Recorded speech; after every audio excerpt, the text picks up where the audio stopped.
খালেদা জিয়াকে নিয়ে নানা ধরনের গুঞ্জনের ডালপালা প্রতিদিনই নানাভাবে মেলছে।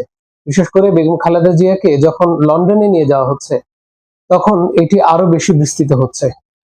কাতারের একটি এয়ার অ্যাম্বুলেন্সের মাধ্যমে তাকে লন্ডনে কেন নিয়ে যাওয়া হচ্ছে? অনেকে বলছেন এটি -2 কিংবা -4 এর একটি অংশ, যেখানে বেগম খালেদা জিয়াকে অনেকে ধারণা করছেন যে তিনি ফিরে আসার সম্ভাবনা খুব কম। সেখানে তার ছেলে তারেক রহমানকে বাংলাদেশে আসার কয়েকদিন থেকে যে জল্পনা কল্পনা, সেটি অনেকাংশেই অনেকভাবে এখন পর্যন্ত গুজবের কিংবা সত্যি কোনো ঘটনা যেটি সত্যিকার অর্থে সাংবাদিকরা এখন পর্যন্ত তুলে ধরতে পারেনি কিংবা তুলে ধরছে না।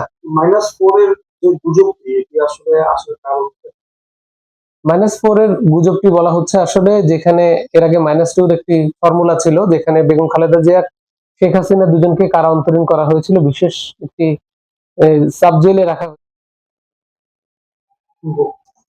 বর্তমানে বেগম খালেদা জিয়া তিনি কি অবস্থায় আছেন এটি কেউ খোলাসা করছে না, তবে অনেকে ধারণা করছেন তিনি ফিরে আসার সম্ভাবনা অনেক কম।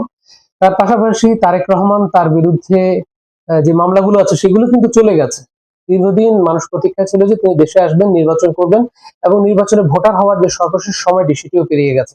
তফসিল হওয়ার পর তিনি কোন পদ্ধতিতে আসবেন, কিভাবে ভোটার হবেন কিংবা তিনি তফসিল হওয়ার পর আসতে পারবেন কিনা সেই বিষয়টি নিয়ে নানা জল্পনা কল্পনা চলছে। বিশেষ করে বেগম খালেদা জিয়ার শেষ সময়ে অনেকে বলছেন, এবং এই সংকটাপন্ন সময়ে তার পাশে থাকতে না পারার যে বেদনা, সেটি কিন্তু পুরো সোশ্যাল মিডিয়া অনেক বেশি ভাইরাল হয়েছে। এ কারণে অনেকে ধারণা করছেন এটি গুজবও হতে পারে।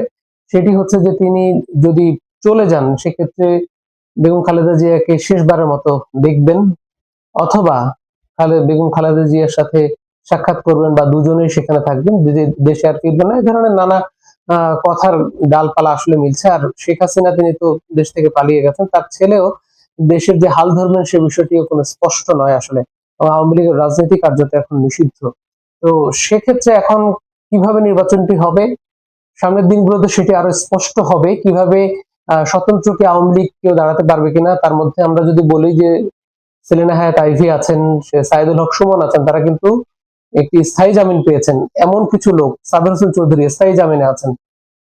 আওয়ামী লীগের এরকম অনেক লোক আছে যারা স্থায়ী জামিনে আছেন, তারা শক্ত একটি অবস্থান নিয়ে আছেন। তারা কি নির্বাচন করবেন কিনা সেটি সময় বলে দিবে। জাতীয় পার্টির একটি অংশ রয়েছে জিএম কাদেরের নেতৃত্বে, তারা লাঙ্গল প্রতীকে এখন পর্যন্ত তাদের কোনো কার্যক্রম নিষিদ্ধ করা হয়নি, তারা নির্বাচন করবে।